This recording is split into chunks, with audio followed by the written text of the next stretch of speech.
گی ان کے جسم پر بھی اثر کرے گی۔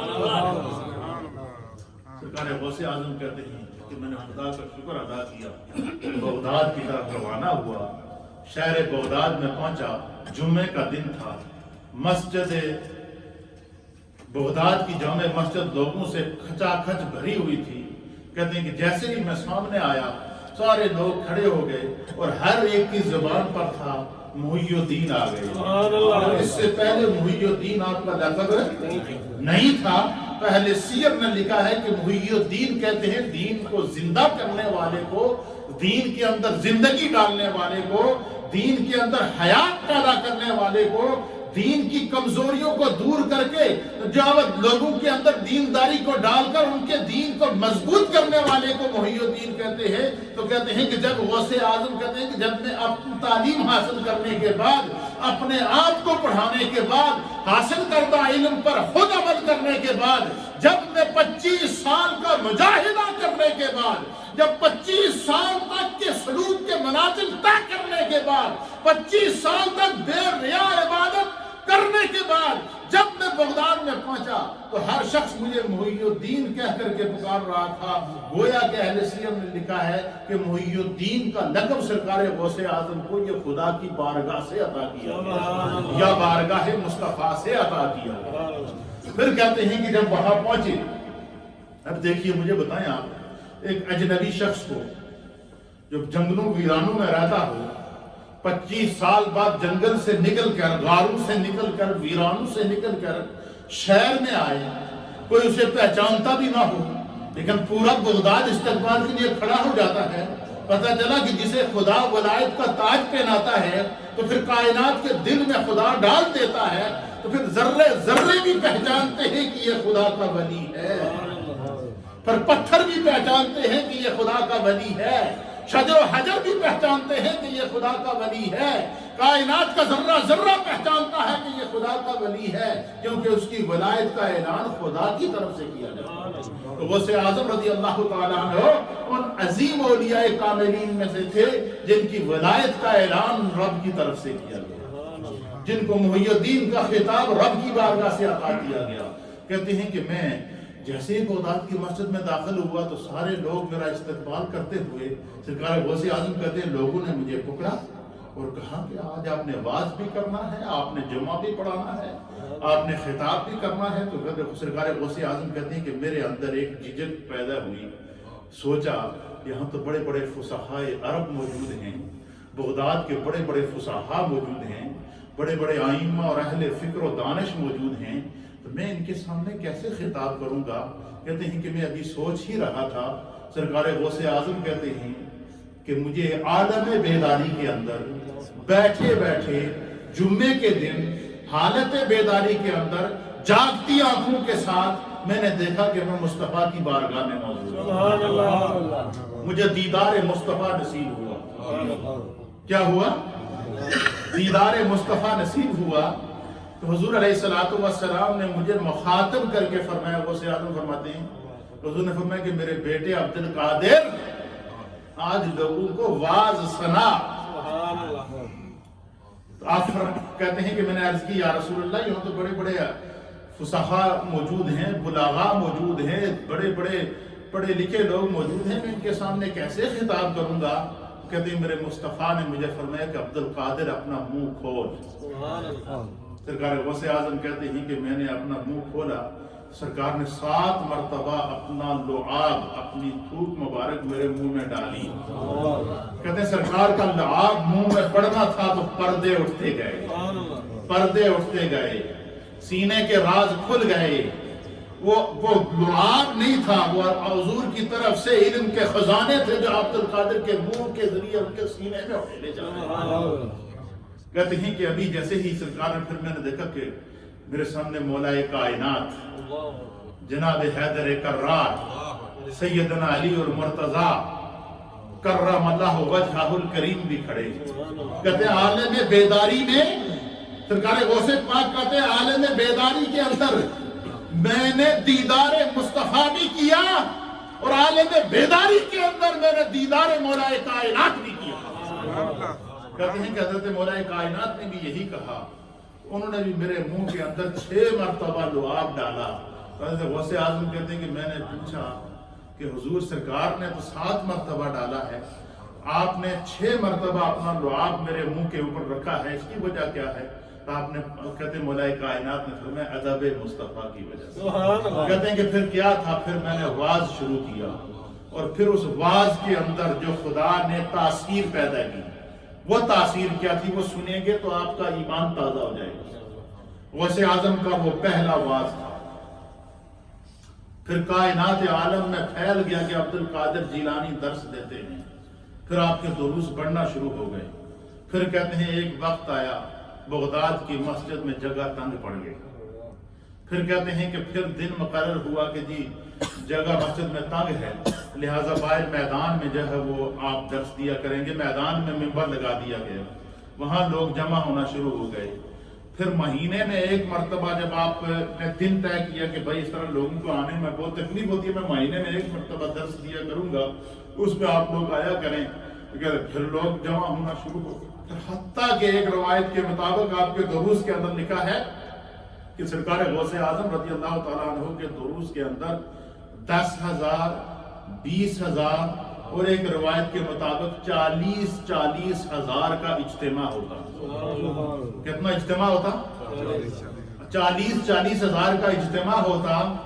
اب مجھے بتائیں کہ اس دور کے اندر نہ تو کوئی ساؤنڈ سسٹم ہوتا تھا، نہ سپیکر ہوتا تھا، نہ کوئی آج کے دور کے اندر آواز کو سکائی کے ذریعے کہیں سے کہیں پہنچانے کا کوئی انتظام ہوتا تھا، کوئی سیٹلائٹ سسٹم نہیں ہوتا تھا، لیکن جو شخص غوث پاک کے سامنے 3 فٹ کے قدم فاصلے پر بیٹھا ہوتا تھا، وہ شخص 40,000 فٹ دور کی دوری کے اوپر بھی وہی آواز سنتا تھا جو غوث پاک رضی اللہ تعالیٰ عنہ کے سامنے بیٹھا ہوا بندہ سنتا۔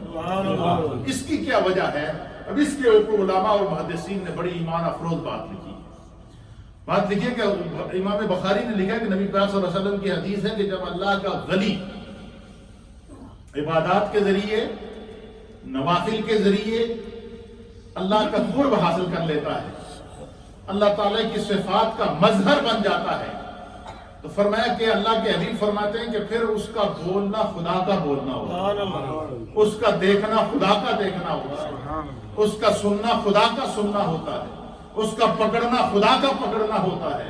پھر اللہ کے حبیب علیہ السلام نے فرمایا کہ پھر وہ اس کا معنی کیا کہ وہ اپنی مرضی سے بولتا ہی نہیں ہے، کیونکہ وہ بولتا ہی خدا کے لیے ہے، تو پھر وہ منہ سے بات نکالتا ہے تو اس کی آواز کو اللہ شرق، غرب، شمال اور جنوب تک پہنچا دیتا ہے۔ سرکار غوث اعظم رضی اللہ تعالیٰ عنہ جب لوگوں کو درس دیتے تھے تو آپ کی وہ آواز جو آپ کے سامنے بیٹھا ہوا شخص تھا اس کو بھی اسی رفتار سے سنائی دیتی تھی، اور جو 40,000 فٹ دور بیٹھا ہوا شخص تھا بغیر سپیکر کے اس کے کان میں بھی وہی آواز جاتی تھی۔ کیوں؟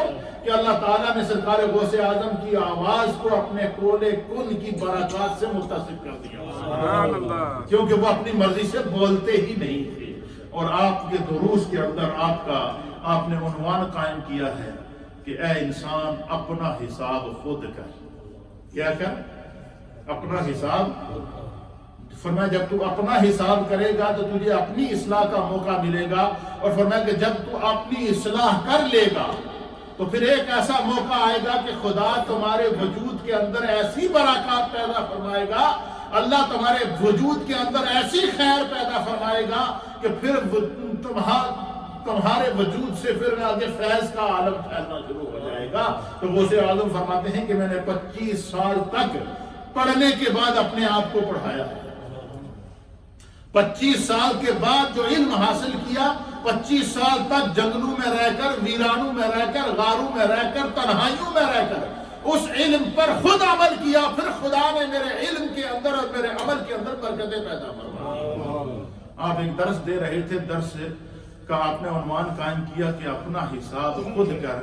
آپ فرماتے ہیں کہ قیامت کا منظر ہوگا تو اللہ رب العالمین جب انسان کا حساب شروع ہوگا تو ہم دنیا میں جب کسی سے بات کرتے ہیں تو کس سے کرتے ہیں؟ زبان کے ذریعے کرتے ہیں نا۔ ہم زبان کے ذریعے، میں اگر آپ سے کوئی بات کہوں، میری آواز آپ تک پہنچ رہی ہے، میری زبان کے ذریعے پہنچ رہی ہے نا۔ اسی طریقے سے آپ کسی کے ساتھ کوئی میسج کنوے کریں تو آپ کی زبان کے ذریعے وہ میسج اس تک پہنچے گا نا. تو فرمایا کہ اب دنیا میں تو ہم ایک دوسرے کو سمجھانے کے لیے ایک دوسرے کو آواز دے دیتے ہیں. حضرت غوث اعظم کہتے ہیں کہ قیامت میں یہ دنیا میں بولنے والی زبان قیامت میں بند ہو جائے گی. قیامت میں اس زبان کو بولنے کی اجازت ہے نہیں ہوگی. اسے کہا جائے گا کہ تو بہت بول چکی ہے. اب جن جن چیزوں نے تیری آواز سنی ہے وہ تیرے خلاف گواہی دیں گے. اور سرکار غوث اعظم فرماتے ہیں کہ ان میں سے سب سے پہلے کیا انسان کے خلاف گواہی دے گی؟ فرمایا انسان کے اس کے اپنے اعضاء گواہی دیں گے. پھر اس کے اوپر آپ قرآن حکیم فرقان مجید کی پارہ نمبر 15 سورہ بنی اسرائیل کی آیت نمبر 36 کو بطور دلیل پیش کرتے ہیں اس درس کے اندر. آپ فرماتے ہیں کہ میرے رب کا فرمان ہے. اللہ فرماتا ہے کہ وَلَا تَقْفُ مَا لَيْسَ لَكَ بِهِ عِلْمٍ، کہ اللہ فرماتا ہے کہ جس چیز کا تمہیں علم نہیں ہے اس کے در پہ ہونے کی ضرورت نہیں. آسانو فکر اس دی ہوندی ہے جس کا سانو علم نہیں ہوتا. تو جس کا علم ہوتا اس کے عمل ہی نہیں کرتے. اس کا معنی مفہوم یہ ہے کہ جس کا تمہیں علم نہیں اس کے در پہ نہ پڑ، جس کا علم ہے اس کی فکر کر. کیوں؟ کہ کیا ہوا؟ فرمایا کہ اللہ تعالیٰ نے یہ جو تمہیں اعضاء جسمانی دی ہیں، ان السمع، غوث اعظم قرآن کی آیت کا حوالہ دے کر فرماتا ہے، اللہ فرماتا ہے ان السمع، بے شک یہ تمہارے جو کان جن کے ساتھ تو سنتا تھا، تمہارے یہ کان جن کے ساتھ تو کیا کرتا تھا؟ سنتا تھا. والبصارا، اور تمہاری یہ آنکھیں جن کے ساتھ تو دیکھتا تھا. والفؤادا، تمہارا یہ دل جس کے ساتھ جس کے اندر تو طرح طرح کی تدابیر سوچتا تھا. فرمایا کہ کل اولئک کان عنہ مسئولا، قیامت کے دن اللہ تعالیٰ ان سے سوال کرے گا. تمہارے کان میں ہدایت کی آواز آئی تھی، تو نے عمل کیا یا کہ نہیں کیا؟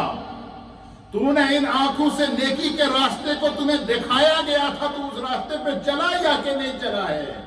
تمہیں خدا نے دل دیا تھا، اس دل کے اندر تو نے ایمان کے نور کو بھرا یا کہ نہیں بھرا؟ اس دل کو تو نے اللہ کے ذکر سے تر کیا یا کہ نہیں کیا؟ سرکار غوث اعظم فرماتے ہیں کہ انسان کے اس کے اعضاء اس کے خلاف جو گواہی دیں گے. کیا کریں گے؟ وہ اعضاء اس کے بولتے رہیں گے. فرمایا اعضاء سے سوال کیا جائے گا، کانوں سے سوال کیا جائے گا. انسان ہی کے کان مسئول ہوں گے، انسان کی آنکھیں مسئول ہوں گی، اس کی زبان مسئول ہوگی، اس کا دل مسئول ہوگا. اور پھر اس کے اوپر آپ فرماتے ہیں کہ وہ کیسے ہوگا؟ فرماتے ہیں کہ میرا رب فرماتا ہے قرآن حکیم فرقان مجید کے اندر، اللہ تعالیٰ نے سرکار غوث اعظم کو قرآن کا ایسا علم عطا فرمایا تھا کہ آپ ایک ایک آیت کی 40 تفاسیر پیش کرتے تھے.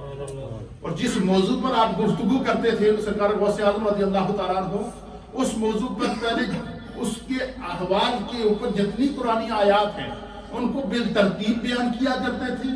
پھر نبی پاک کے ارشادات بیان کیا کرتے تھے. پھر خدا نے جو غوث پاک کو مشاہدات عطا فرمائے تھے، پھر ان مشاہدات کو بیان کرتے تھے. اور جو بھی آپ کی مجلس میں بیٹھتا تھا، جب اٹھتا تھا تو وہ صرف دین کا عالم ہی نہیں ولی اللہ ہو کر اٹھتا. اور اس کا عالم کیا تھا؟ اس کی ایک مثال آپ سنیں گے آپ کا ایمان تازہ ہو جائے گا. سرکار غوث اعظم درس دے رہے ہیں، جمعے کا اجتماع ہے، گفتگو کر رہے ہیں. گفتگو کے دوران بڑے بڑے ائمہ اولیاء آپ کے مجلس میں بیٹھے ہوئے ہیں. اور اس مجلس میں ایک اللہ کے بہت بڑے ولی تھے جن کا نام تھا حضرت علی حیتی رضی اللہ تعالیٰ. کیا نام تھا؟ حضرت علی حیتی جیسے عظیم اولیاء اللہ بھی آپ کے دروس میں آ کر بیٹھا کرتے تھے. حضرت علی حیتی بیچ درمیان میں بیٹھے ہوئے تھے، غوث پاک درس دے رہے ہیں. اور گفتگو کے دوران حضرت علی حیتی کی آنکھ لگ گئی. کیا ہو گئی؟ آنکھ لگی. بیٹھے بیٹھے ایسے آنکھ بند کی، سو گئے. غوث پاک نے اپنا درس کے دوران ایک دم درس روکا. روکنے کے بعد منبر سے نیچے اترے. ایک صف کراس کی، دوسری کراس کی، تیسری کراس کی، چوتھی کراس کی، پانچویں کراس کی، چھٹی کراس کی. میڈل کے بیچ میں حضرت علی حیتی بیٹھے تھے. ان کے سامنے جا کے اس طرح دست بستہ کھڑے ہو گئے، ہاتھ باندھ کر کھڑے ہو گئے. واز رک گیا، مجلس بیٹھی ہوئی، ہزاروں کا اجتماع ہے، سارے غوث پاک کو دیکھ رہے ہیں. حضرت علی حیتی کے پاس غوث اعظم اس طرح کھڑے ہیں ہاتھ باندھ کر. اور حضرت علی حیاتی بڑے مزے سے سو رہے ہیں، اور جمعے کا اجتماع ہے، اجتماع جمعے کا ہے، حضرت علی حیاتی سو رہے ہیں، غوث پاک پاس کھڑے ہیں آنکھ باندھ کر، اور مجمع سارا ان کی طرف دیکھ رہا ہے، ان دونوں کی طرف کہ ہو کیا رہا ہے۔ اتنے میں حضرت علی حیاتی نے ایسے آپ نے ایک دم جھٹکا لیا اور آپ کی آنکھ کھلی اور کہا حضور میں معافی چاہتا ہوں، میری آنکھ لگ گئی تھی اور آنکھ میں مجھے دیدار مصطفیٰ۔ حضرت علی نے حیاتی نے کیا کہا کہ مجھے آنکھ لگ گئی تھی اور آنکھ میں مجھے کیا ہو گیا؟ دیدار مصطفیٰ ہو گیا۔ اور غوث پاک نے فرمایا خدا نے تجھے حالت نیند میں دیدار مصطفیٰ کرایا، مجھے حالت بیداری میں دیدار مصطفیٰ کرایا، اسی لیے تو میں تیرے پاس کھڑا ہو کر درود و سلام پڑھ رہا ہوں۔ یہ تھا غوث پاک رضی اللہ تعالیٰ عنہ کی معرفت، یہ آپ کی معرفت کا مقام تھا، یہ آپ کی عظمت کا مقام تھا۔ آپ فرماتے ہیں کہ انسان اپنا حساب کر قبل اس کے کہ تمہارا حساب ہو۔ فرمایا کہ جب قیامت کا دن ہوگا تو انسان کے اعضاء سے اللہ سوال کرے گا، زبان خاموش ہو جائے گی، اس کے اعضاء سے پوچھا جائے گا۔ اسی لیے علماء فرماتے ہیں کہ جب بندہ نماز پڑھتا ہے تو یہ نماز خدا کی طرف سے انسان کے لیے، مسلمان کے لیے ایسا تحفہ ہے کہ جب بندہ نماز میں قیام کرتا ہے، پھر رکوع کرتا ہے، پھر سجدے کی حالت میں جب جاتا ہے تو سجدے میں جب آدمی ہوتا ہے اس کی پاؤں کی انگلیوں سے لے کر گھٹنے، ہاتھ، سر، ماتھا، ناک، پورا جسم انسان کا سجدے میں چلا جاتا ہے، اور انسان کے جسم کے سارے اعضاء اللہ کی بارگاہ میں سجدہ کرتے ہیں۔ اور یہ عمل انسان کا خدا کو سب سے زیادہ پسند ہے۔ اور جو بندہ اس عالم میں خدا کی بارگاہ میں سجدہ کرتا ہے کہ وہ حالت حضوری کے اندر ہو، کہ اس کی سوچ بھی خدا کو سجدہ کر رہی ہو۔ غوث پاک فرماتے ہیں کہ اس کی سوچ بھی خدا کو سجدہ کر رہی ہو، اس کا خیال بھی خدا کو سجدہ کر رہا ہو، اس کے تصور اور تخیل بھی جب خدا کو سجدہ کر رہا ہو۔ فرمایا ایسے عالم میں جب بندہ خدا کو سجدہ کر کے کہتا ہے سبحان ربی، تو اللہ کی طرف سے آواز آتی ہے لبیک عبدی۔ فرمایا یہ عالم ہوتا ہے بندگی کا۔ غوث پاک فرماتے ہیں، آپ فرماتے ہیں کہ قیامت کا دن ہوگا، کیا ہوگا؟ فرماتے ہیں یوم تشہد علیہم السنتہم، کہ جس دن ان کے خلاف ان کی زبانیں، ان کے ہاتھ، وارجلہم، اور ان کے پاؤں، بما کانوا یعملون، ان کے اعمال کی گواہی دیں گے۔ اللہ اکبر۔ دنیا میں تو ہم ہاتھ مار کے کیا نہ کیا کر دیتے ہیں، دنیا میں ہم زبان چلا کے کیا نہ کیا کر دیتے ہیں، دنیا میں ہم کسی کا حق مارنے کے لیے بڑی سے بڑی جو ہے وہ واردات کر گزرتے ہیں، لیکن سرکار غوث اعظم فرماتے ہیں کہ انسان تیار رہنا، ایک دن تمہاری زبان تمہارے خلاف گواہی دے گی۔ آج یہ جو زبان دوسروں کے خلاف بول رہی ہے، یہ کل تمہارے خلاف گواہی دے گی۔ آج یہ جو کان دوسروں کی باتیں سن کر مزے لے رہے ہیں، کل تمہاری خلاف گواہی دیں گے۔ تمہارے ہاتھ تمہارے خلاف گواہ ہو جائیں گے، تمہارے پاؤں تمہارے خلاف گواہ ہو جائیں گے، تمہارا جسم تمہارے خلاف گواہی دے گا۔ فرمایا کہ اپنے اعضائے جسمانی کو اپنے رب کی طرف اس طرح متوجہ کر کہ تیری روح بھی خدا کو سجدہ کرے، تیرا تصور بھی خدا کی عبادت کرے، تیرا تخیل بھی خدا کی عبادت کرے۔ فرمایا جب بندہ اس منصب پر پہنچتا ہے تو پھر محی الدین بنتا ہے، پھر وہ بولتا ہے تو اس کے سامنے بیٹھا ہوا جو شخص ہے وہی آواز سنتا ہے، جو 40,000 فٹ دور بیٹھا ہوا ہے اس کے درس میں، اس کے کان میں بھی غوث اعظم کی آواز جا رہی ہے۔ بیچ میں نہ ساؤنڈ سسٹم ہے نہ سپیکر ہے، کیوں کہ وہ آواز اس کی ہے ہی نہیں، اس نے اپنی آواز کو خدا کی آواز کے جو ہے وہ مطابق بنا دیا ہے۔ پھر فرماتے ہیں سرکار غوث اعظم کے پھر میرا رب فرماتا ہے، کیا فرماتا ہے؟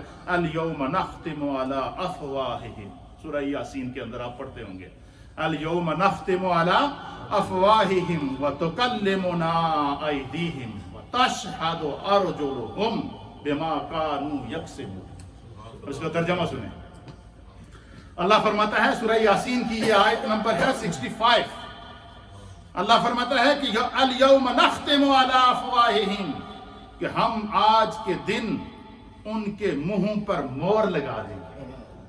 یہ زبان جو آج بولتی ہے قیامت کے دن اس پر مور لگی ہوگی کہ آج تو نہیں بول سکتی، آج تو نہیں بول سکتی، تیرے اس بولنے کی وجہ سے اس جسم نے جو گناہ کیے ہیں آج وہ عذاب بولیں گے تیرے خلاف۔ اس لیے فرمایا کہ اس لیے علماء فرماتے ہیں کہ ایک چپ اور 100 سکھ، کہ اپنی زبان کو خاموش رکھو، بولو تو صحیح بولو، اس زبان سے کوئی ایسا الفاظ نہ نکالو جو قیامت کے دن تمہارے ہی خلاف گواہ بن جائے گا۔ تو اللہ فرماتا ہے کہ اس دن کیا ہوگا، الیوم نختم علی افواہہم، تمہاری زبانوں پر خدا کی طرف سے مہر لگ جائے گی۔ کیا ہو جائے گی؟ مہر لگ جائے گی۔ اور کیا ہوگا؟ وَأَيْدِيهِمْ، فرمایا کہ پھر کیا ہوگا؟ پھر فرمایا ان کے ہاتھ ہم سے کلام کریں گے۔ اللہ کیا فرماتا ہے؟ تمہارے ہاتھ بولیں گے۔ دنیا میں تو زبان بولتی ہے، قیامت میں تمہارا ہاتھ بولے گا، اس کو اللہ قوت گویائی دے گا، لیکن وہ یہ نہیں بولے گا، وہ یہ بولے گا کہ اس نے یہ گناہ کیے تھے، یہ نیکیاں کی تھی، یہ اچھائیاں کی تھی۔ اگر اس ہاتھ نے تمہاری نیکیوں کی گواہی دی تو تمہاری نجات ہے، اور وہی ہاتھ تمہارے گناہوں کی گواہی دے گا، تمہارے عمل کی گواہی دے گا، تو وہ تمہارے لیے ہلاکت کا سبب ہوگا۔ فرمایا وَتَشْهَدُ أَرْجُلُهُمْ، تو پھر خدا تمہارے یہ پاؤں تمہارے خلاف گواہ بن جائیں گے، تمہارا اپنا جسم تمہارے خلاف گواہ ہوگا۔ اللہ تعالی ہمیں دین کو سمجھنے کی توفیق عطا فرمائے۔ فرمایا بما كانوا يكسبون، جو کچھ تم نے دنیا میں کمایا ہوگا نا، وہ قیامت میں تمہارے سامنے ہوگا۔ اگر حلال ذرائع سے کمایا ہوگا تو تمہاری نجات ہوگی، اور حرام ذرائع سے کمایا ہوگا تو وہی تمہارے لیے جہنم کا ایندھن بنے گا۔ یہی وجہ ہے کہ اللہ رب العالمین قرآن حکیم سورہ بقرہ میں فرماتا ہے کہ قیامت کے دن جب انسانوں کو، کفار کو، مشرکین کو عذاب ہوگا، تو جو جہنم کی آگ ہوگی اس کا ایندھن کیا ہوگا؟ اللہ فرماتا ہے اس کا ایندھن، جو لکڑی جس سے آگ جلتی ہے اس کا ایندھن کہتے ہیں، فرمایا اس کا ایندھن پتھر اور انسان ہوں گے۔ کیا ہوں گے؟ پتھر اور انسان ہوں گے۔ کیوں ہوں گے؟ فرمایا کہ اللہ دکھائے گا اس انسان کو کہ انہی پتھروں کی تو پوجا کرتا تھا، ان پتھروں کو تو سجدہ کرتا تھا، ان کے سامنے تو شرک کیا کرتا تھا، آج یہ خود اپنے آپ کو آگ سے نہیں بچا سکتے، تمہیں کیا بچائیں گے؟ اس لیے سرکار غوث اعظم رضی اللہ تعالیٰ عنہ فرماتے ہیں کہ اے انسان، اپنا حساب خود کر قبل اس کے کہ تیرا حساب شروع ہو۔ فرمایا جس نے اپنا حساب کر لیا، اس نے کسی دوسرے کا حساب لینے کی ضرورت ہی نہیں پڑی۔ اللہ تعالیٰ ہمیں دین کو سمجھنے کی توفیق